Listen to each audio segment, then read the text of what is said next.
Hey everybody, this is Tom from Rocket Restorations, and today we're going to go over a kind of a sore subject for me lately, is where is the best place to sell your Mopar right now?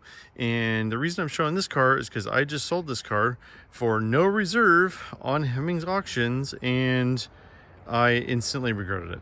I don't know why I did that. I'll go a little more in depth in a little bit, but a little background on this car. We've done a couple videos on it. It's a 1968 Imperial Crown Coupe. Really clean, solid car, like rust-free, really no rust on it. Really nice runner driver. And I had it up on Facebook Marketplace for months. Didn't sell it, so I decided to try on Hemmings Auctions, no reserve. And well, we'll get to that in a minute. It did not go well, unfortunately. So there's a lot of places where you can sell your Mopars right now. There's a lot of online places. There's, Facebook Marketplace seems to be the best one. I did a video on that a little while ago on what a hellscape Facebook Marketplace is now, but it's still a pretty effective place to sell. There's, Craigslist, which is kind of passé now. Ignore the fire in the background. I was burning my burn pile and the kids are having way too much fun throwing wood on the pile. Where was I? Well, yeah. Craigslist, people don't really use it anymore. Ever since they started charging money to put it on there, it doesn't really work. There's eBay. I'm going to go through kind of each one of these, the major places to sell a Mopar right now, and kind of go over one by one and kind of give you some of the pros and cons. But yeah, so we'll start with what happened with this car. So I listed on Hemmings Auctions. I wanted a $6,000 reserve. This was listed for $5,000 on Facebook Marketplace, which I couldn't believe it didn't sell. This thing is so nice and clean. And basically they're like, well, we don't want to list it unless there's a reserve. So unless there's no reserve. And I was just like, you know what? This thing just needs to go away. I love this car, but winter's coming and I'm trying to get some spots cleaned up because I have, way too much crap outside right now. It just kind of keeps on going and going. And I need to get some cars sold to get some stuff inside. So it was just time to let this one sell. So I figured, what's the risk? People are going to bid on this, right? Well, the problem with Hemmings Auctions, and I didn't realize this, is so the fee is 5%, but there's a minimum of $500. So no matter what your car sells for, they're going to charge you $500 to sell it, which is ridiculous. So if your car sells for $500, you have to pay a 100% fee on that car. That is ridiculous. And then they try to do this thing where it's like, ooh, we're going to expedite the title process and payment. So they handle all that, which is great. That's a good way to do it. A lot of people are scared about payments. A lot of people are scared about transferring titles and stuff. Well, they charge $300 for that service. So yeah, it didn't work out too well. So new owner's pretty happy. He should be for the price he paid for this. We're going to go deliver this thing down to Oregon tomorrow. He's coming up. He's about 3 hours away, so we're going to meet about halfway. I got some other stuff to do down there tomorrow. But yeah, to bury the lead a little bit here, here is a picture of what happened on Hemmings Auctions and what it sold for. All right, well, here's what it sold for. So keep in mind that is inclusive of fees. So it actually only got $22.50, which is ridiculous for a basically rust-free running C-body. I was not real happy about this. And honestly, I should have learned my lesson because the last car we listed on here was a 43 Dodge weapons carrier, which we also did a video of. And the thing with that was it also didn't bring in any money, but luckily we had a reserve on that one. So this one during the auction only bid up to $10,000, and which was way too low for that truck. And then basically in like 5 minutes afterwards, we got offer of $20,000. So we sold it for that, which is perfectly reasonable price for the car. That's exactly what they wanted. I sold this on consignment for a friend of mine and it worked out really well. But I should have learned my lesson, because the problem with Hemmings Auctions is they don't have enough buyers on there. Like there's a couple websites, Cars and Bids, they have enough people on there. Sorry for the lines on here. I don't know how to do this where I'm looking at my screen and it doesn't have lines. But those other auction places just have more buyers and more commenters. When you only have 5 comments on the auction, that just means not enough people are watching. Another problem I have with this, let me show you. Okay, so Bring a Trailer is kind of the OG. They were the ones who there was online auctions before there was eBay, but Bring a Trailer is really the one that brought it mainstream, especially during the pandemic. No one could go out and do anything. And they do a fantastic job of email marketing. So every day, if you're subscribed to Bring a Trailer on the emails, They send you a picture every day of every car that's closing that day, which is fantastic because like if people are watching it, if people are, are just going along, like they can see, what cars are selling that day. And they put every single car on there. 148 cars. They're all in the email. Now, Hemmings Auctions, when I got the email the morning my car sold, you can tell I was a little upset when I saw this. Okay, so here's the email that morning from Hemmings Auctions.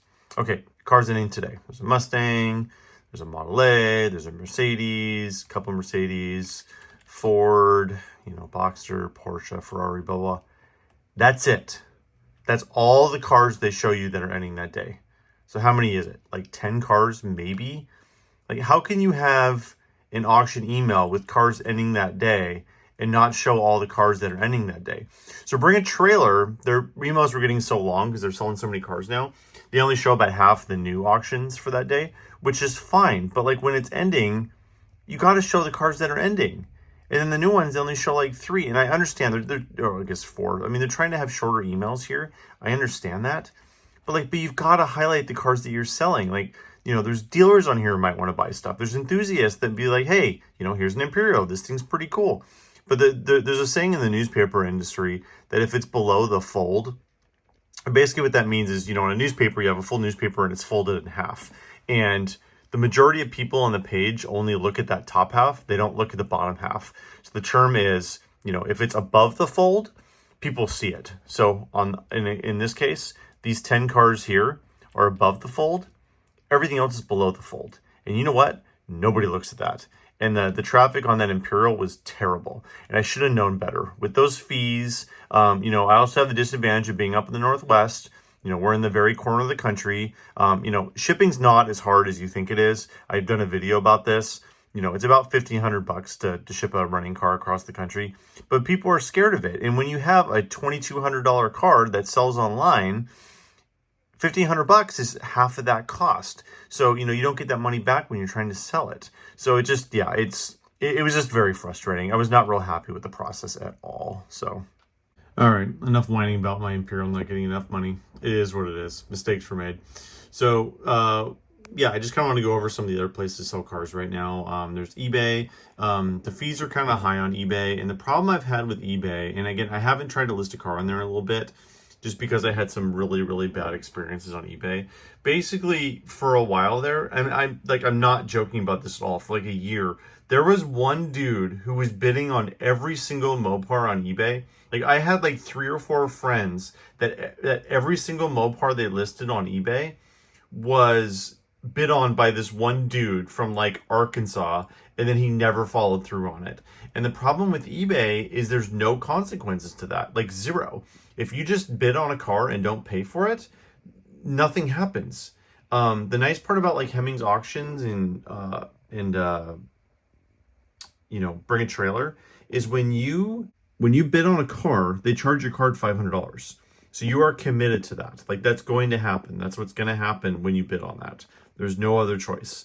So if the guy does flake, at least there's a consequence for that. On eBay, 0 consequence. So I don't know. I may try eBay again because I'm not real happy with some of the other options right now. But as I said, I haven't used eBay in a while for that very reason. All right, next one we have here is Craigslist. Craigslist used to be the king. They were the best forever. Well, best not might be the right word. It was the most effective place. I think that's a better adjective for what I'm looking for. Craigslist was free, like everybody was on there, but basically they'd kind of been going down a little bit for a while. There was a lot of scams on there. People were getting frustrated, and you just have the flakes on there. People would contact you, never show up, Craigslist flakes. And, they just kind of fell off. And then they decided to start charging for car listings. It's $5 for car listing on there. And people just kind of left in mass. Facebook Marketplace was becoming the more effective option. And people kind of just migrated over there because it was, again, it's results. Facebook Marketplace is free, which is, big for a lot of people. They don't want to have to pay money to try to sell their car. And it was just easier. You're getting sales on there. That's where I've been listing most of my stuff lately because that's been the most effective. So, and yeah, that's the next one here. Let's discuss Facebook Marketplace because I have a lot to say about this. All right, Facebook Marketplace. So again, I have a lot to say about this, and if you're so inclined, go into my back catalog. I did a video on the hell of trying to sell a really rusty charger on Facebook Marketplace, and it's not that long of a video, and it's my frustrations were boiling over at Facebook Marketplace. So first of all, off the top, it's the most effective place to sell cars right now. I've had the most luck there. I've had the best luck, and it's where I've sold the most cars lately. There is a market for it. There's a certain thing, and what a lot of people don't know is the most effective part about Facebook is posting it on groups. So I don't know if I don't know who's watching, if you're on Facebook or not. Most people are, but there's a lot of like groups on there. So I'm part of a bunch of Mopar groups, charger groups, Ram charger groups, lots of boards that I'm a member of.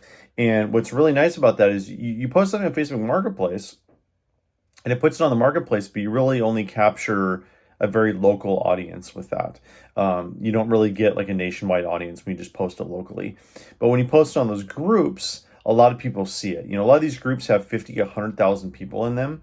And when you post it, it goes on there and goes out to a bunch of different people. And it's pretty effective. It gets in front of a lot of eyeballs really quickly. I've really had the best luck on there.